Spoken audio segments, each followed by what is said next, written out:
Hey guys, my name is Michael Stark. I'll wait for the clever ones to get their Iron Man jokes out of the way. Okay. Now, most of you have no idea who I am, which is okay, because I'm new to the Film Riot family. My job under the umbrella of Triune is 3D visual effects and motion graphics. But you've also seen me pop up from time to time, most notably when Josh stabbed me to death. It's true, but I didn't really die. So today we're going to go over how I did this little jewel right here, which is the tank at the end. Show it to you guys. There you go. Really? Yeah. Okay.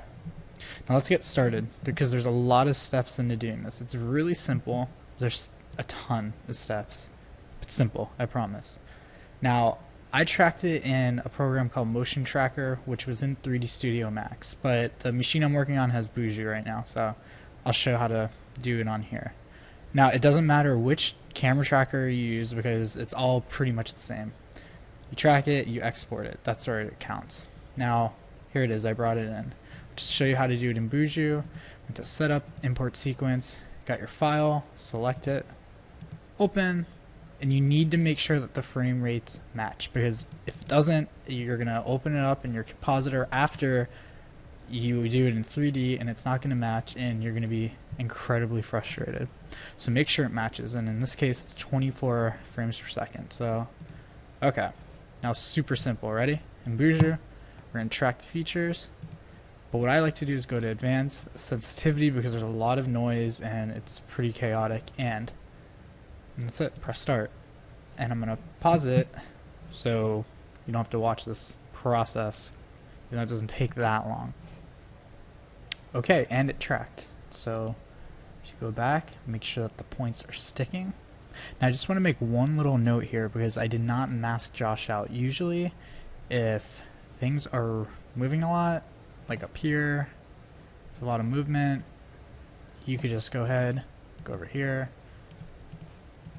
mask it out like this, and you're set. And now when you go to track, it'll ignore everything that's masked out.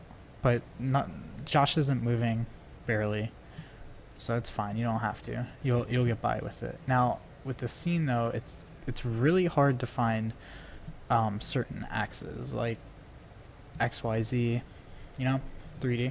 So you're really gonna have to search for it. But right here, I can already see. In my case, it'll be my x-axis. These two guys right here. And in 3D Studio Max, it's a bit different from every single other 3D program on the planet, because Z is not depth. That would be the y-axis. Z is up. So you're going to have to go ahead and act accordingly with that. So now to start setting up everything so that it will appear correctly, you just want to go ahead and select it, and over here there's scene geometry, which I added, but you can find it in the menu also. So now you're just gonna go ahead, select these two, hit where's that button? Add coordinate from hint, and we're gonna set this as the x-axis and connect to selected. There you go. Now we have to find 2 points that would be really good, that would act as the y-axis, which there seems to be none. So in this case we could skip it and you'll still be fine. Okay guys, I found 2 points right here, and that should work. Buju's really good at solving camera with not that many points. You need at least 2, but this should do fine, because as you can see, it's really close to being straight up and down, and it does not move around a lot. So go ahead, select it, and add coordinate hint, Z, connect to selected, update coordinate frames, and you are good. And that's basically it. If you, in Buju, you have a 3D view, which, because it's so chaotic, it's really kind of messy, but you can see from here that you can see the ground plane. It almost looks like you're seeing, typically with Buju and just other 3D programs, when you open it up, or camera tracker, sorry, when you open it up, you'll see this, and it helps out if you really want to get in there. So But that should work fine. We're good now. Now, all you're gonna have to do is go to 3D, oh sorry, export camera solve, okay? Camera solve 1, and you're gonna wanna go ahead and do 3D Studio Max in my case. It's a moving camera, and the scene is static. Now this little export flag tracks only, you could actually click all of these. In this case, it doesn't matter, it's not a big deal, because our scene's only gonna have a tank in it, so we could just delete it once we have the camera solved. But basically what it does is you can select these points and flag them, and it'll only export the ones that you flag, so it's fine. Make sure that the start frame and time is correct, and you can scale it by 100 so you give space. Basically it's gonna not make this tiny, it's gonna make it really big. Now browse to a good spot, and we will call this Josh Track. It's a very original name, and I know you're jealous of it, so I would be too. And you're just gonna save it. Now we're gonna go ahead, and there's a step in between that if you run into problems with 3D Studio Max that I found a problem or a solution to, so it's very simple, and I'll show you how to do that. Alright guys, so here's our track. It's a Max script, okay? And that's how it basically works. But you'll get a lot of errors sometimes, and I don't know why. Every time with Bruiser, even though I've heard this is solved, it's not. If you look, I'm just in Notepad or any text editor would work, and it's fine. I'm making this harder on myself right now, but all you need to do is go right here, and you will see set background, bitmap, whatever. You're going to delete that. You're going to save your file, and you're good. Now it will work. Okay guys, I'm in 3D Studio Max now, and this is what happens when you import it and you go to your camera. It's beautiful, right? You can see 8 trillion points there, and it's nice smooth movement, which is what we want. Now to get it in, you're going to delete everything. Go ahead and Max script, run script, and you're going to go to the Josh track, in my case, which you're jealous of, I know. You're just going to open it. Okay. See, now it's imported. Now if you go to this view, it looks weird. Simple solution. Select every single thing. Okay. Sit here, and you can just rotate it. Oh.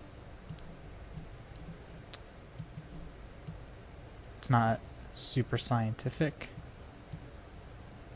And you just want to get that plane. And there you go. It's very simple. It doesn't have to be exact. There you go.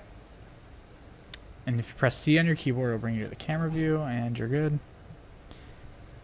Just play it back to make sure. You can go ahead. Nice sphere here. Looks like Kirby. And look. It's fantastic. So now we're going to do the tank, which is the part that everybody's been asking how to do, and it is incredibly simple. Alright guys, so here's the tank. We have it in our scene, but I just wanna let you guys down softly right at the beginning to let you know that we cannot provide you with this tank to download because we did purchase it, and it's in the licensing that we can't distribute it, so I really do apologize for that.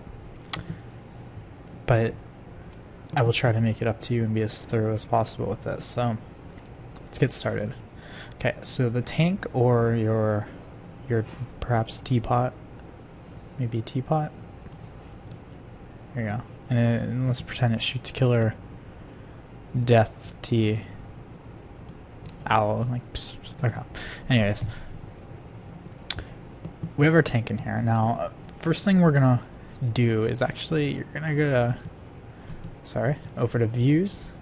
We're gonna go to viewport background, and we're gonna go to viewport background again, and you're gonna select your plate footage, which is the the footage that we tracked of Josh or anything else. And what this does is it lets us see the plate or the footage, so we know where to place everything in our scene. So go ahead and select the file, make sure that it goes the actual length of your footage, and just display background. Now, as you can see, I already placed it because I've done this before, obviously, and the tank right now looks like a toy, but I assure you everything is 100% the actual dimensions. And you can see that there's a lot of distance from the tank. So this tank is really big, and one little trick to making things look really photorealistic in 3D is to work in real world dimensions. Like, we can't have this tank be super big and super small and just randomly do it because it looks right to our eye if we're going for realism, because then the render is not, they work off of realistic real world physics and lighting and blah blah blah. So that's just a good rule of thumb to work in real world dimensions. So as you can see here, where this tank is there's actually a path that was running this way, so that's where we tried to put the position of it. Now these shadows, I'm glad that it wasn't there because it would have been the most annoying thing to fix, so let's move on. As you can see, when I go to render, there is nothing, and that's not because it's messed up or something, it's because there's no lighting in the scene. Okay, so the first thing we're going to go ahead and we're going to do is we're going to go over here, we're going to select systems, we're going to go ahead and select daylight, and we're going to do a daylight system. What this is actually something that comes in most 3D programs, though, I'm pretty sure. And in 3D Studio Max, you could use this for V-Ray or Mental Ray. It's a little different with V-Ray how to set it up, but it's very similar. So go ahead and just select that, and we're going to go ahead and we're going to render it. Just see the look it'll give us. It's beautiful, right? Now, the reason why is because when you go in here, you have to go in the settings. You have to go ahead and select Monterey Sun, Monterey Sky, and just give you another good rule of thumb is it's good to record where light sources are in your scene when you're shooting, because to make it realistic, we're gonna have to match the scene as closely as possible. Like, we can't have the sun behind us and then all of a sudden it's coming over here. It's not gonna look right, as you can see from the shadows. It would look really strange and incredibly wrong, so just keep that in mind when you're shooting. Now, what's neat about a lot of these sun and sky systems is that you can actually choose real world locations and the time of day, time of year. So it was about 4 o'clock when we shot this, so 1600, and let's say I think it was September when we shot it, and we are in Florida, so where are we at? Not the Bahamas, but oh, okay, Boca, you win. Okay, so now when we go ahead and render this, let's see how it looks. Again, it is dark, and that is because we have to set up our render, okay? Which all we have to do, I'll show you it again, is just go to Render Setup. It's in the Commons tab, go all the way down, and we're going to assign the Mental Ray Render. I promise you this time it's going to render. I'm sorry, I'm playing games with your heart. So here we go. Now here you go. You can see it's super bright. The shadows are really harsh, and it looks like it's pretty much on the surface of the sun. And the shadows are really, they just don't look realistic. Look how harsh that is. And this is because we need to go ahead and tweak our render settings, but also what's very important with just getting the correct lighting and look is, again, documenting your environment. What we did is we actually took pictures of the environment to actually map onto a sphere, and this is neat because what it does is you go ahead and make a sphere, just put everything in your scene inside that sphere, okay? And what this allows it to do is just it'll reflect onto everything in your scene, and it'll give it the actual look of the environment. So again, if I want to blend it into this footage, having a reference images of the environment obviously if it's reflecting that, you've got magic there. Then that's what you've got.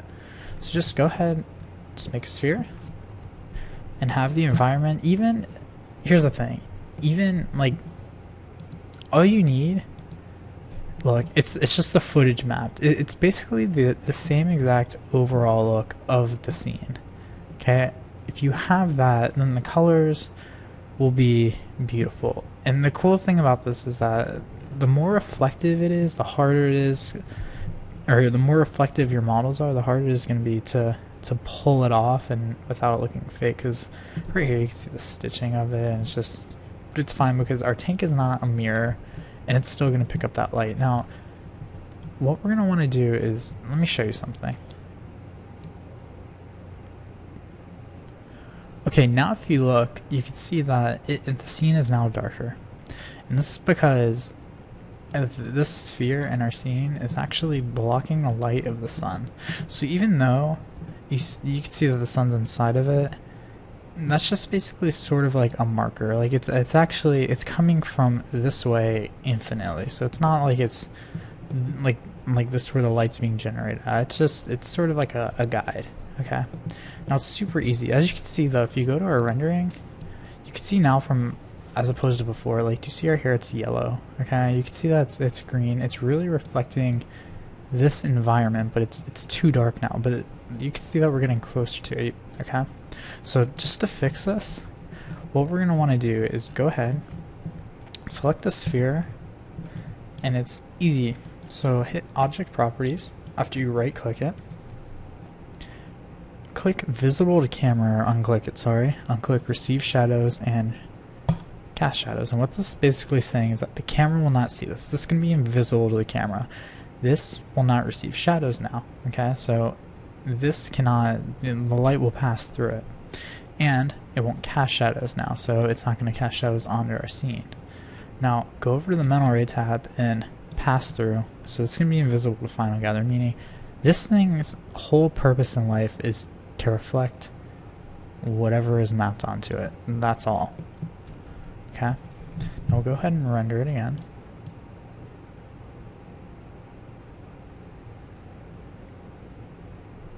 And there you go.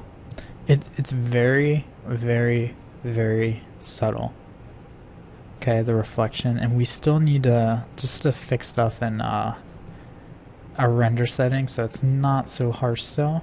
But we're getting very, very close. Now, I almost forgot about this, to be honest, just how I did the animation part for this turret. But all I did was I just selected it, if it'll go, if my machine will stop hating me. But all it is, it's just, I selected something, okay, object, I hit auto key down there, moved to the part in the timeline I wanted to, and then I just rotated it. It's literally that simple. You can see it rotating.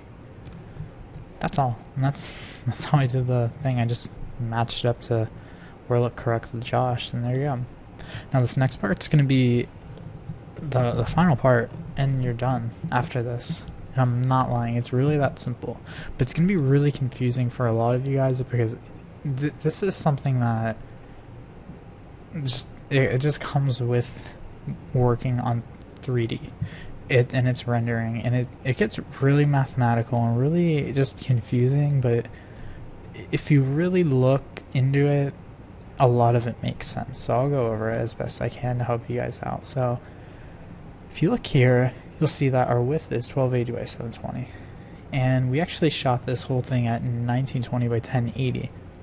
But the reason being that I did it smaller is because if you actually look at the footage, and let's see, let me show you it.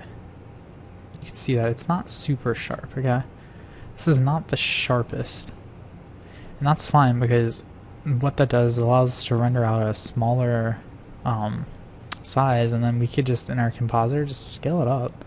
So it'll, because it's over here and you can see it's not sharp, it's going to be slightly blurry, and you can see that in the actual short video that it's slightly blurry, but it matches the scene, so it's kind of it's a happy accident. And just to let you know, like, you don't want it to be, you want it to be as sharp as this. Your whole goal is to match the plate.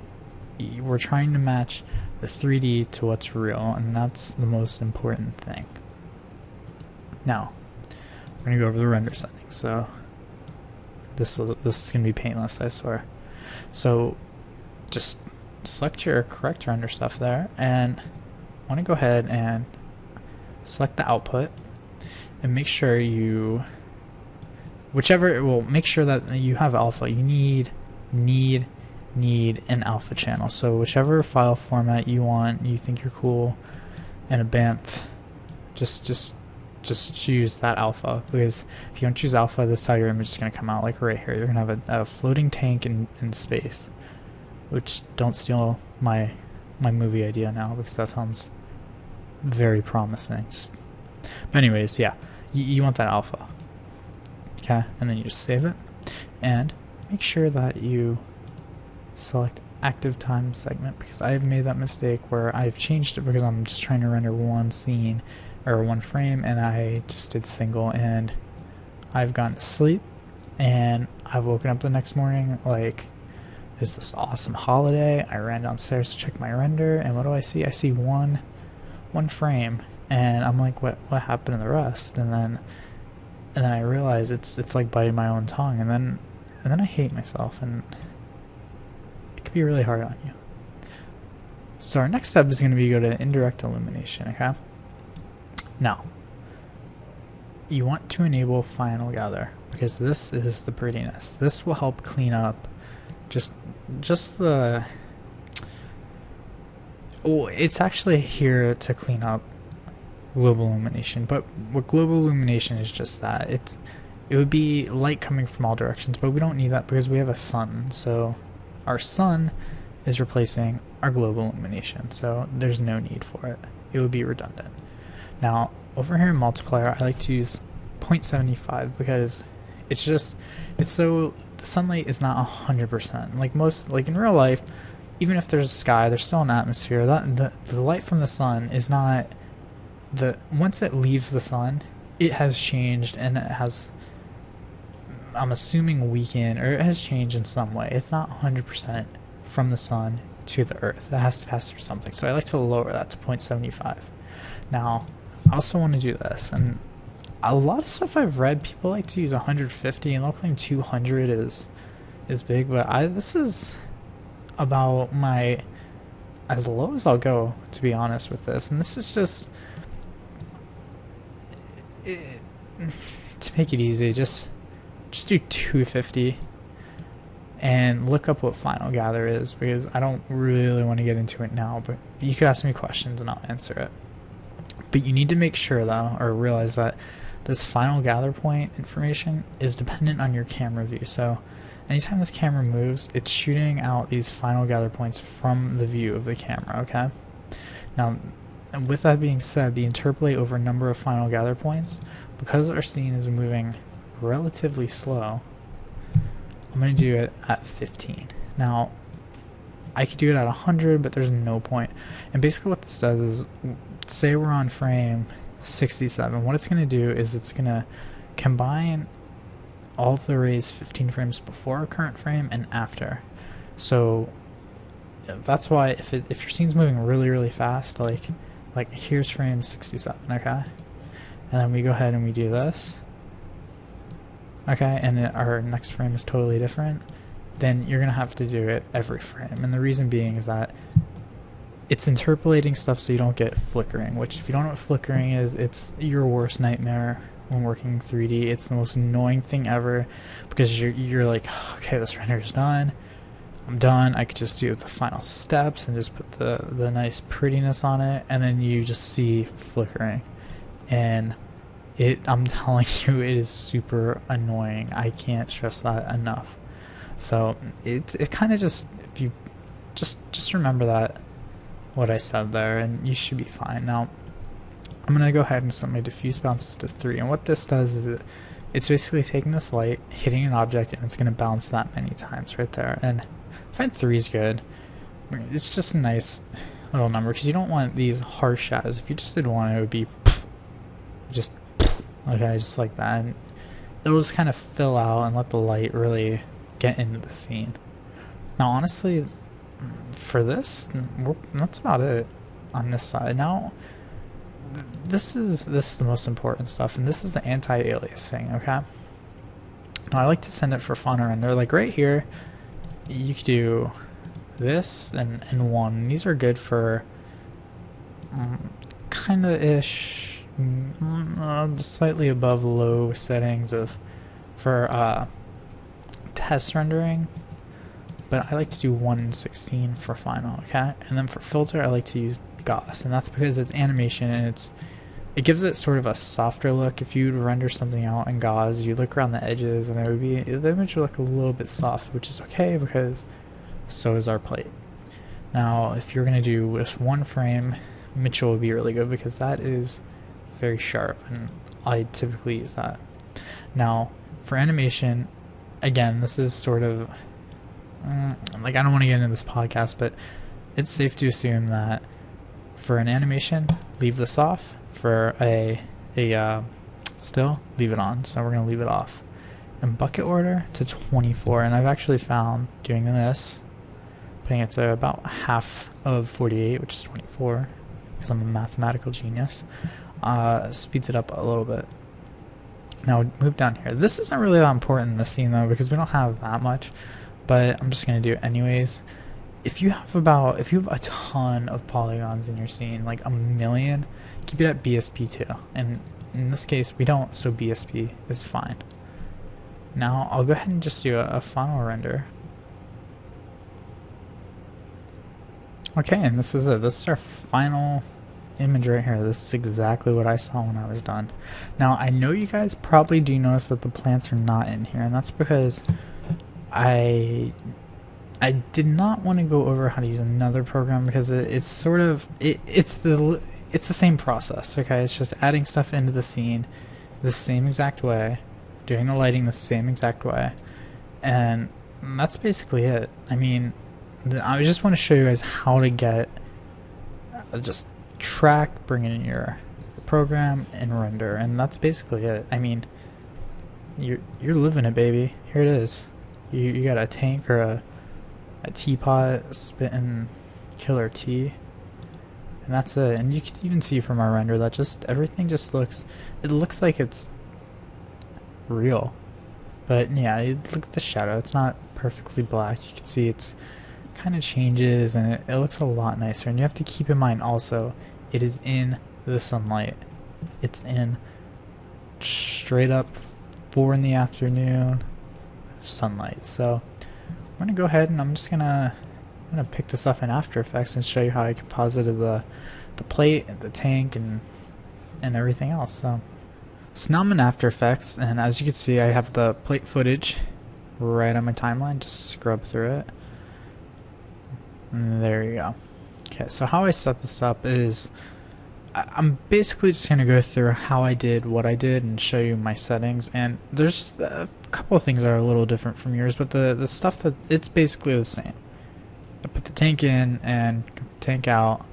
This is all the same. There's just little additions that I added, so I'll try to make it really easy to follow along. It's not hard. Okay, so let me turn on the tank, and this is right here. This is the rendered one, and that's exactly what it looked like from out of the render and importing. You can even see just how well the lighting matches up, like just right in this area, like this whole side. This is the direction the sun was coming in, so I think it looks fantastic. Okay, so all I did was, first of all, let's go through it. You can see a lot of this. This is why I'm trying not to go through like crazy. You can even see it's bright, and what I did is I actually just did a key because for some reason it didn't look right. So,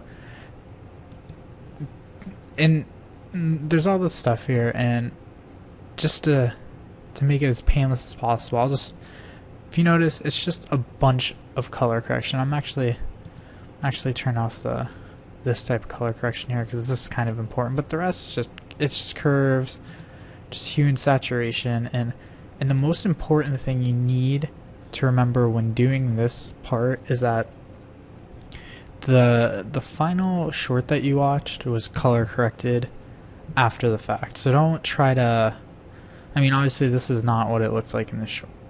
I mean, the tank was in the same place, excuse me, but the rest wasn't. So really, really make sure that color correction is the last step after compositing.